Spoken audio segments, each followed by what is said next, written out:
Hello friends, happy new year. இன்றைக்கி அப்பம் எப்படி செய்கிறதுங்கிறத பற்றி உங்களுக்கு நான் சொல்ல போகிறேன். வாங்க பார்க்கலாம். என்னென்ன அதுக்கு தேவையான பொருட்கள் என்னென்னங்கிறத இன்றைய ஸ்பெஷலாக அப்பம் போட்டிருக்கேன். பாருங்கள், பார்த்துட்டு உங்களுடைய கமெண்ட்ஸை சொல்லுங்கள், லைக் பண்ணுங்கள், சப்ஸ்கிரைப் பண்ணுங்கள். தேங்க்யூ. வணக்கம், இது கீதாஸ் கிச்சன்ஸ். இப்போ நான் அப்பம் எப்படி செய்வதுங்கிறத பற்றி பார்க்குறேன். ஒரு கப் மைதா மாவு, ரவை 2 ஸ்பூனு, வெல்லம், எள்ளு, சோடா உப்பு, கொஞ்சம் சால்ட்டு போட்டுக்கிறணும், ஒரு வாழைப்பழம்.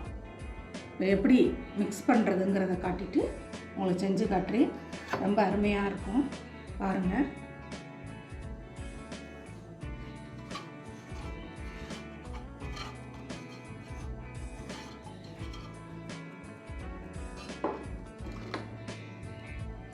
ரவை,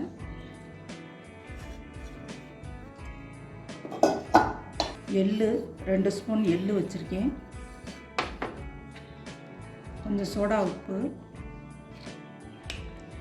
கொஞ்சோண்டு போடுங்க, சால்ட்டு கொஞ்சம், எல்லாத்தையும் போட்டு ஒன்றா மிக்ஸ் பண்ணிடுங்க.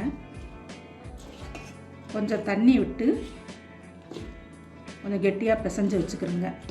ஒரு 1/2 hour கழித்து எடுத்து கொஞ்சம் கொஞ்சமாக வாணலியில் விட்டிங்கன்னா நல்லா புசு புசுன்னு வந்துடும்.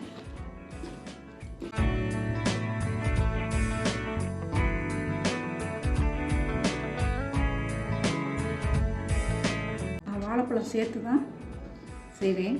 டேஸ்ட்டு அப்போ தான் இருக்கும். ஒரு வாழைப்பழமோ பாதியோ நீங்கள் சேர்த்து மிக்ஸ் பண்ணி வச்சுக்கிறேங்க.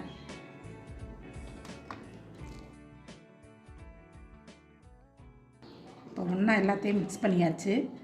ஊறட்டும். ஒரு 1/2 hour கழித்து அப்போ எண்ணெயில் போட்டு எடுத்துடலாம்.